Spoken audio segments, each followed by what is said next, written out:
High class 6 आज हम पढ़े चैप्टर 5 सेपरेशन ऑफ सब्सटेंस। किसी सेपरेशन मतलब पृथक किसी भी सब्सटेंस यानी कि पदार्थ को अलग करने के तरीके हम इस चैप्टर में पढ़ने वाले हैं। बहुत अलग अलग तरीके होते हैं किसी भी दो चीज़ों को अलग करने के लिए, तो उसे हम कहते हैं सेपरेशन, अलग करना। नीड फॉर सेपरेशन, नीड यानी कि ज़रूरत क्यों होती है सेपरेशन करने के लिए। अगर जैसे चावल में कंकड़ है तो कंकड़ को अलग किया जाएगा तभी तो चावल का इस्तेमाल हम कर सकते खाने में। कंकड़ तो इंसान खाएगा नहीं, इसीलिए उसको अलग करना बहुत ज़रूरी होता है। जैसे कि मक्खन निकालना, मक्खन और मलाई इन दोनों को अलग करना होता है तो हम माथते यानी चर्निंग करते हैं, तो उस मेथड से हम मक्खन को अलग कर लेते हैं मलाई से। तो ऐसे बहुत सारी चीज़ें होती हैं जिसको हम अलग करते हैं, वो हम अपने इस्तेमाल के लिए किसी भी चीज़ों को अलग किया मतलब करते हैं ताकि वो हम उसका यूज़ कर सकें अपने पर्पस के लिए। Need for separation, we carried out separation of component of mixture. Mixture को अलग करने के लिए हमें चाहिए होता है सेपरेशन। जैसे कि टू रिमूव द अनयूज़ यानी कि जिसका हम इस्तेमाल नहीं करते, हार्मफुल जो हमारे लिए सही नहीं है, उसको अलग करने के लिए चाहिए होता है हमें separation. To obtain the useful component, obtain यानी कि जो हमारे इस्तेमाल में है उसको हमें निकालने के लिए सेपरेशन करना ज़रूरी होता है।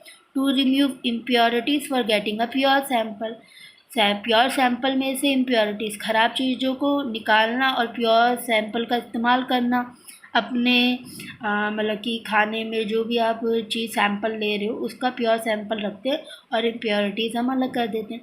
तो इन सब चीज़ों के लिए सेपरेशन ज़रूरी होता है। तो अब हम पढ़ेंगे मेथड ऑफ सेपरेशन। इसके बहुत सारे मेथड है, अलग अलग मेथड के बारे में पढ़ेंगे। पहला हमारा मेथड है हैंड पिकिंग। हैंड पिकिंग को कहते हैं हस्ते चेर यानी कि हाथों से चुनना। ये नाम से आपको समझ आ गया होगा हैंड पिकिंग, हाथ से उठाकर किसी भी दो चीज़ों को अलग करना। The process by which undesirable मतलब जो हमें नहीं चाहिए, component are just picked up by a hand, हाथों के द्वारा हम उसे उठाते हैं और उसको उस सब्सटेंस से अलग कर देते हैं। Impurities like stone, husk from wheat, rice और पल्सेस, दाल और चावल में से हम कंकड़ और भूसा अलग कर देते हैं ना हाथ से उठाकर, क्योंकि वो हमें नहीं चाहिए खाने में। तो इस मेथड को हम हैंड पिकिंग कहते हैं। Impurities is usually not very large, इसकी जो इम्प्योरिटीज़ होती है उसका साइज़ ज़्यादा बड़ा नहीं होता, पर इतना छोटा भी नहीं होता कि हम उसे हाथ से ना उठा सकें।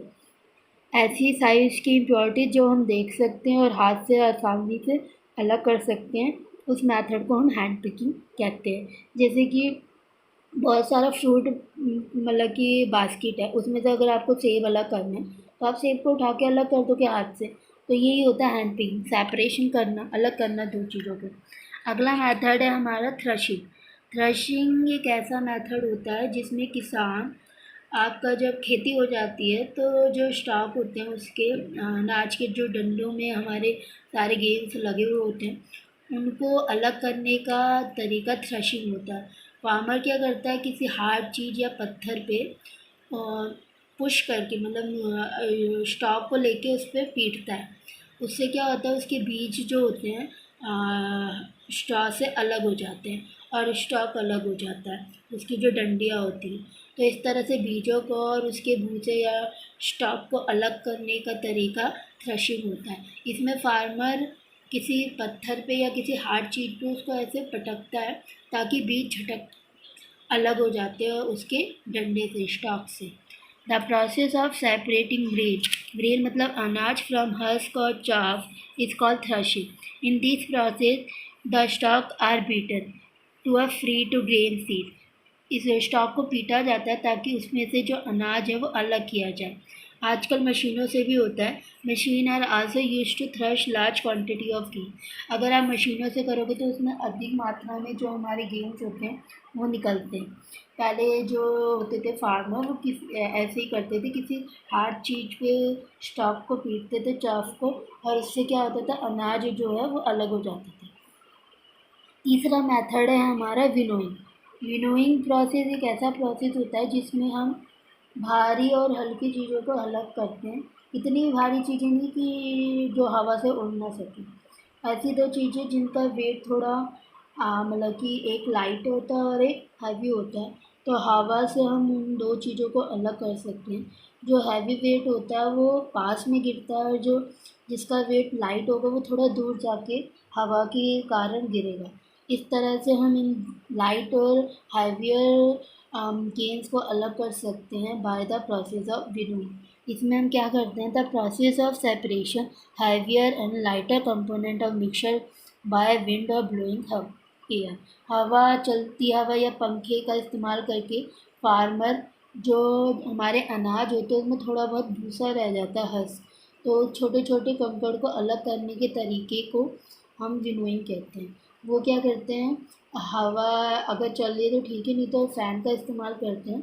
अनाज को गिराते हैं नीचे नीचे, अनाज का वेट भारी होता है तो वो आगे गिरता है और जो उसके लाइट पार्टिकल्स होते हैं हल्के वाले वो थोड़ा दूर जाके गिरते हैं हवा के कारण। इस वजह से हम अनाज को और हस को यानी कि उसके जो भूसा और जो कंकड़ डस्ट है वो सारी की सारी चीज़ें अलग कर सकते हैं। इस प्रोसेस को हम कहते हैं winnowing. This method is commonly used by farmer to separate light husk particle from the heavier seeds of grain। जो मैंने अभी आपको बताया कि भारी अनाज और उसके इम्प्योरिटीज़ हस्क पार्टिकल्स को अलग किया जाता है विनोइंग के मेथड से। चौथा हमारा तरीका है sieving. Sieving is use to when two components of mixture have a different particle size. इस तरीके में क्या होता है, ऐसे दो चीज़ों को अलग किया जाता है जिनका साइज़ अलग अलग हो। साइज़ के हिसाब से एक का साइज़ बड़ा होगा, एक का बहुत छोटा होगा। इसको छानना कहते हैं एक तरह से। जैसे हम आटे को छानते हैं तो आटा जो हमारा है जिसका साइज़ बहुत छोटा होता है वो नीचे आ जाता है और ऊपर जो डस्ट पार्टिकल्स होते हैं, जो ख़राब चीज़ें होती हैं हमारी, जो इम्प्योरिटीज़ होती हैं वो हमारी छन्नी के ऊपर रह जाती है। इसको हम सेविंग कहते हैं। जिन दोनों का साइज़ अलग अलग है, आटे का साइज़ बहुत पतला था तो इसलिए वो छन के नीचे आ गया और इम्प्योरिटीज़ का साइज़ बड़ा था इसलिए वो वहीं पे रह गए। इस प्रोसेस को हम कहते हैं sieving. Sieving allow the fine particles to pass through the whole of sieve while the vigorous particles remain on the मतलब कि sieve. For example, sieving of wheat flour, sieving of a sand at the construction site. यहाँ पे construction site पे भी इस्तेमाल किया जाता है, यानी कि जब बहुत सारे वो जो हमारा सीमेंट होता है उसमें कंकड़ होते हैं जो बड़े बड़े, उसमें इसी मेथड से एक छाननी जैसे होता है लोहे की बनी, तो उसमें वो सारा का सारा आपका जो सीमेंट और रेता वेता होता है वो सारे का सारे उसमें डालते हैं। तो जो रेत होती है वो तो नीचे आ जाते हैं और जो कंकड़ और पत्थर होते हैं वो ऊपर ही रह जाते हैं। इस तरह से कंस्ट्रक्शन साइट पे भी सीविंग का मेथड इस्तेमाल किया जाता है किसी भी दो चीज़ों को अलग करने के लिए। अगला, इसमें सीविंग में एक चीज़ याद रखनी है, इसमें खाली हम दो सॉलिड पार्टिकल्स को अलग करते हैं।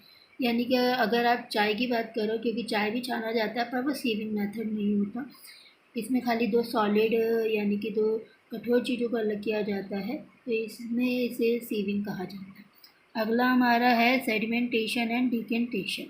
सेडिमेंटेशन यानी कि सेटल होना, यानी कि नीचे बैठ जाना। अगर पानी में आप कोई चीज़ घोल रहे हो और वो घुलती नहीं, वो इनसॉल्युबल है, वो आपका पानी में नहीं घुलेगी, तो कुछ समय के बाद वो पानी में सेटल हो जाती है, नीचे बैठ जाती है। इस प्रोसेस को हम कहते हैं सेडिमेंटेशन। फिर उसके बाद हम करते हैं डेकेंटेशन। पानी को बिना हिलाए डुलाए हम सीधा उसे उठाते हैं और दूसरे बीकर में हम पानी और इनसॉल्युबल सब्सटेंस को अलग कर देते हैं। इस तरीके से हम दो चीज़ों को पानी मतलब कि सेपरेट कर देते हैं। तो इसमें सेडिमेंटेशन और डिकेंटेशन दोनों का इस्तेमाल किया जाता है। द प्रोसेस ऑफ मतलब silting down of a heavier and insoluble component from the mixture is called sedimentation. Settle हो जाता है नीचे हैवियर जो कंपोनेंट होता है, जो इनसॉल्युबल, जो पानी में घुलता नहीं, कुछ समय के बाद वो नीचे बैठ जाता है, जैसे कि रेत, सैंड। सैंड को अगर आप पानी में घोलोगे तो वो घुलेगी नहीं, कुछ समय के बाद वो नीचे बैठ जाती है। फिर अगर हमें रेत और पानी को अलग करना होगा तो थोड़ी देर के लिए हम छोड़ देंगे उसे, फिर उस बीकर को बड़े आराम से उठाएंगे और